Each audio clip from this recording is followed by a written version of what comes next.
Launch হয়ে গেল BSNL 4G। যারা বিএসএনএল সিম ইউজ করেন তাদের একটা বড় সমস্যা যে তারা 4Gর কভারেজ পান না। 3G নেটওয়ার্ক থাকে, খুবই সমস্যা থাকে, সেক্ষেত্রে ঠিকঠাক নেট পাওয়া যায় না। কিন্তু এবার বিএসএনএল 4G লঞ্চ হওয়ার পরে এবার কিন্তু আপনারা দুর্দান্ত স্পিড পেতে চলেছেন। অনেকে মনে করছেন যে অন্য কোম্পানির 5G যেমন স্পিড দেয় বিএসএনএল 4G ঠিক তেমন স্পিডই দেবে। তো সেক্ষেত্রে কিন্তু আপনাদের রিচার্জের খরচও অনেকটাই কমতে চলেছে।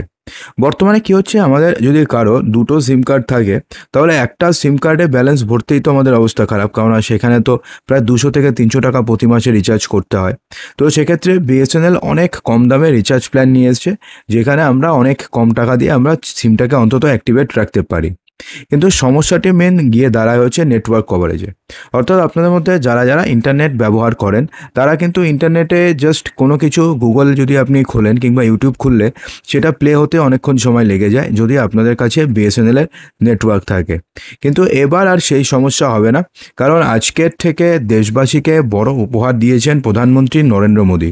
দেশ জুড়ে চালু হয়ে গেছে বিএসএনএলের 4G পরিষেবা। ভারত সঞ্চার নিগম লিমিটেড 4G পরিষেবা এখন দেশের প্রতিটি রাজ্যে পৌঁছে গেছে। এর আগে বিএসএনএলের 4G পরিষেবা সারা দেশে ভিন্ন ভিন্ন টেলিকম সার্কেলে চালু ছিল। এবার পুরো দেশের প্রত্যেকটি কোনায় কোনায় বিএসএনএলের 4G পরিষেবা চালু হয়ে গেছে। বিএসএনএলের 4G নেটওয়ার্ক একযোগে 98,000 সাইটে রোল আউট করা হয়েছে। বিএসএনএলের 4G পরিষেবা আনুষ্ঠানিকভাবে লঞ্চ হওয়ায় সমস্ত টেলিকম কোম্পানি এখন 4G নেটওয়ার্কে সজ্জিত হয়ে গেছে, অর্থাৎ সবার কাছে এখন 4G চলে এসছে। প্রধানমন্ত্রী ওড়িশার ঝারসুগুড়া থেকে অন্যান্য প্রকল্পের ঘোষণা করেছেন এবং এছাড়াও তিনি ঘোষণা করেছেন যে বিএসএনএলের 5G পরিষেবা খুব শীঘ্রই আসতে চলেছে এবং বিএসএনএলের যে 5G স্পিড হবে সেটা অন্যান্য কোম্পানির 5G স্পিডের থেকে আরও 1.5 গুণ বেশি হতে চলেছে। অর্থাৎ বর্তমানে যদি আপনাদের কাছে জিওর 5G থাকে, এয়ারটেলের 5G থাকে, তাহলে যখন বিএসএনএলের 5G পরিষেবা নিয়ে আসবে তখন সেটার থেকেও 1.5 গুণ হবে বিএসএনএলের 5G পরিষেবা। এখন ব্যাপারটি হচ্ছে এক্ষেত্রে আপনাদের কী সুবিধা হতে চলেছে। তো এক্ষেত্রে বিএসএনএল কর্তৃপক্ষ দাবি করছে যে এবার থেকে আপনাদের আর নেটওয়ার্ক সমস্যায় পড়তে হবে না। অর্থাৎ আপনারা এখন ভারতবর্ষের যে কোনো কোণাতে 5G 4G পরিষেবা পেয়ে যাবেন এবং যে 4G স্পিড অন্যান্য কোম্পানির 5G স্পিডের থেকেও অনেকটাই বেশি হতে চলেছে। এছাড়া পরিষেবার গতি আরও বাড়বে এবং রিচার্জ প্ল্যানও বেসরকারি সংস্থার তুলনায় আরও 30 থেকে 40% পর্যন্ত সস্তা হবে।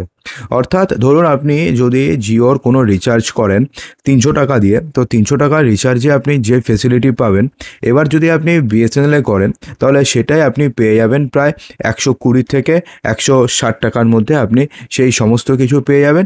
দাম কমবে, স্পিড আপনি জিওর মতন পেয়ে যাবেন, এয়ারটেলের মতন পেয়ে যাবেন এবং কিছু কিছু ক্ষেত্রে তাদের থেকেও আরও বেশি পাবেন, কারণ ভারতবর্ষের প্রত্যেকটি কোনায় কোনায় এখন বিএসএনএলের 4G পরিষেবা চালু হয়ে গেছে। এবং পাশাপাশি টাওয়ারগুলিতে সফটওয়্যার আপডেটের মাধ্যমে ভবিষ্যতে সহজেই 5Gতে রূপান্তর করা যাবে বলেও আশ্বাস দিয়েছেন এই সংস্থা।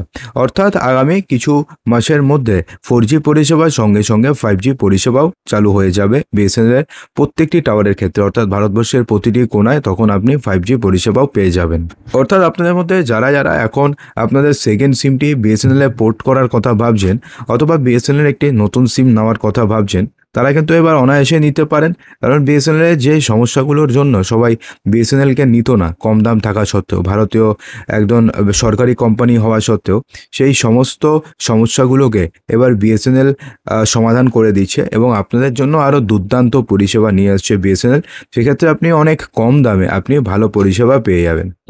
তো বন্ধুরা, আশা করব যে ভিডিওটিতে আপনাদের সমস্ত কিছু বোঝাতে পেরেছি। আর একটা ছোট্ট প্রশ্ন ভিডিওর কমেন্ট বক্সে জানাবেন যে আপনি এখন যে সিম ইউজ করছেন সেটা এয়ারটেল, ভোডাফোন নাকি বিএসএনএল এবং কত টাকা রিচার্জ করেছেন, কমেন্ট বক্সে জানাতে ভুলবেন।